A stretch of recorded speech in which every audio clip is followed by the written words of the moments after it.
Hello YouTube, and today we're going to quickly cover Debian Backports. It's not going to be a long video, it's only going to be a very short video, and we're just going to quickly go over why you want to maybe use Debian Backports, and then we're just going to enable the repo and then install a package. Now this is going to be a updated Linux image, and I'm going to go through reasons why that in the next video, which is a gaming related video. However, I don't want to go into it too much now because it's not what this video is about.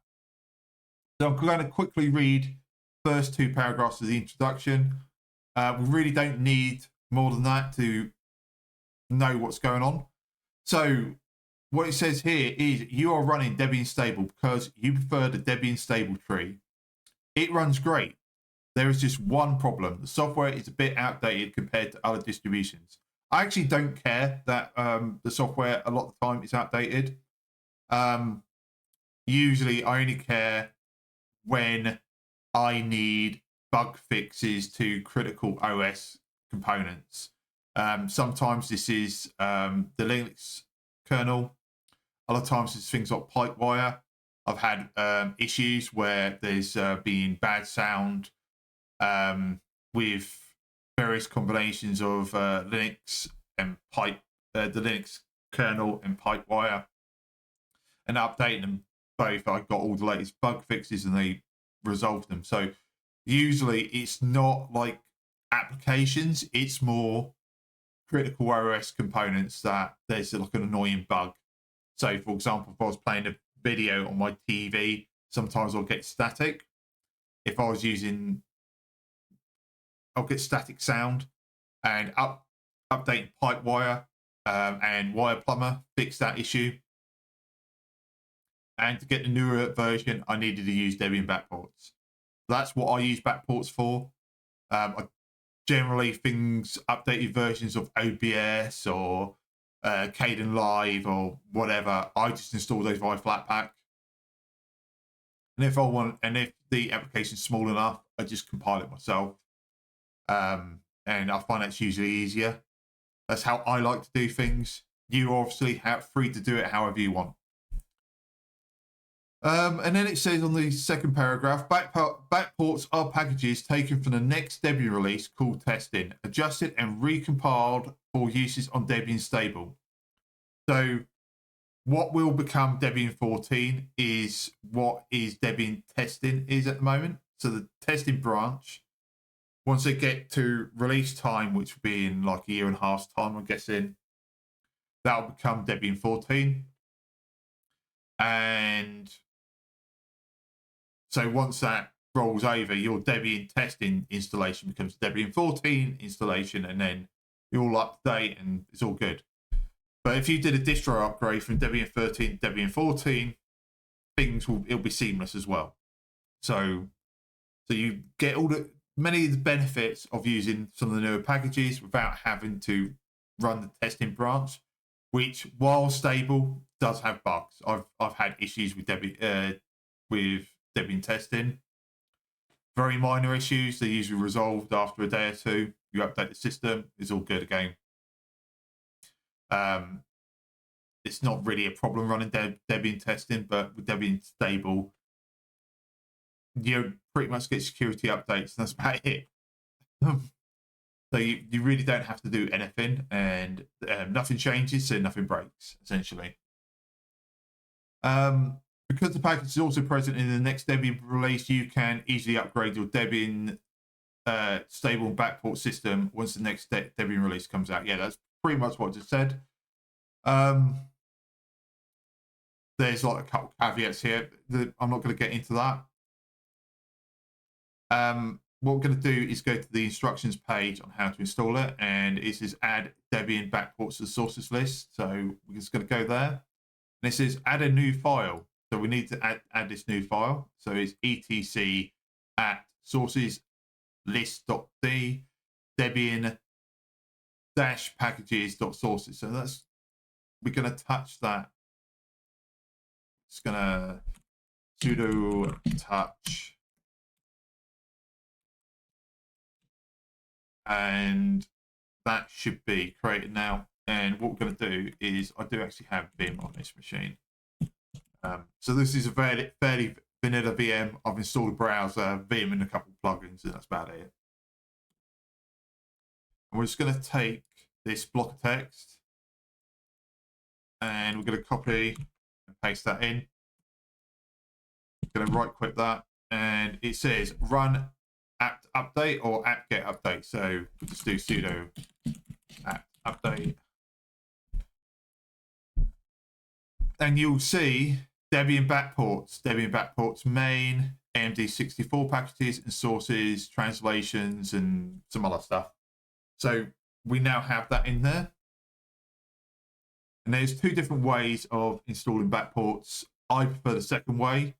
So it says installing a package from backports.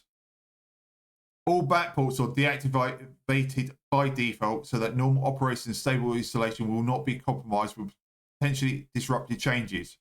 So you have to basically specify these. You have to specify backports every time you want to install a backport. That's all it's saying. So there's two versions. I'm not going to go over this version because I haven't used it. However, this is the one. So this is the way I do it. It is apt install -t, and then you put Trixie backports. So that's a backport repo, and then your package. So I'm going to install the new Linux kernel. And how do you find packages? Well, you go to packages here. If I can actually go to packages, and you do Linux image, and you do Trixie backports, and it will complain. It's amazing.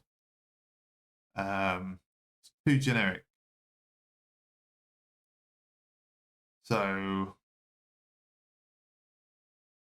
how do I get back here? It's the packages. I can never remember how to get to here.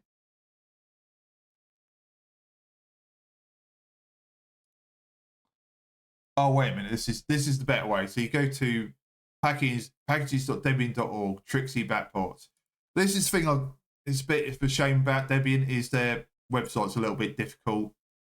Or websites, as I say, it's a little bit difficult to navigate. And if you go down to kernels, the list of all the kernel packages, and basically with the kernel packages, it's Linux dash whatever. So in this case, it's Linux dash headers, then the version number, and then the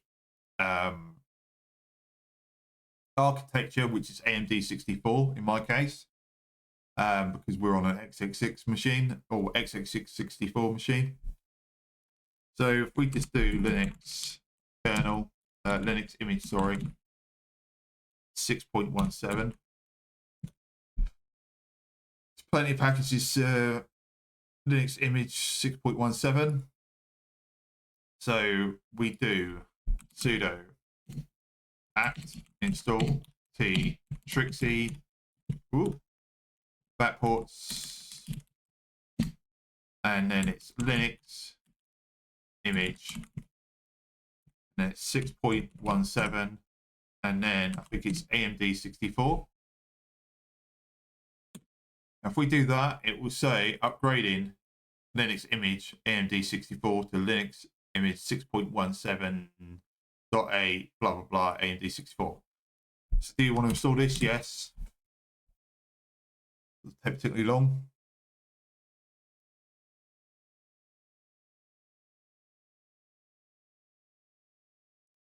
And it's up. It's basically doing the post install for Grub.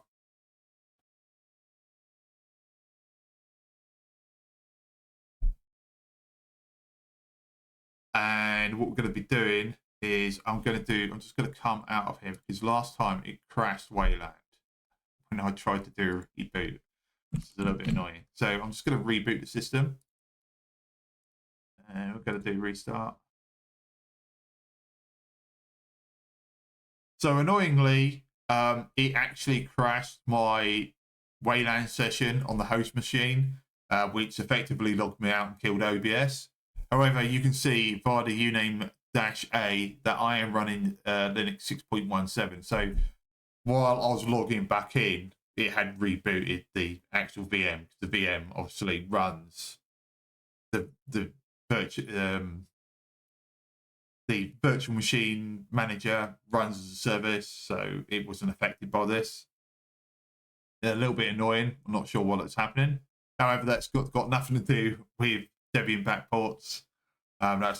That's an issue between my virtual machine and Wayland, I think.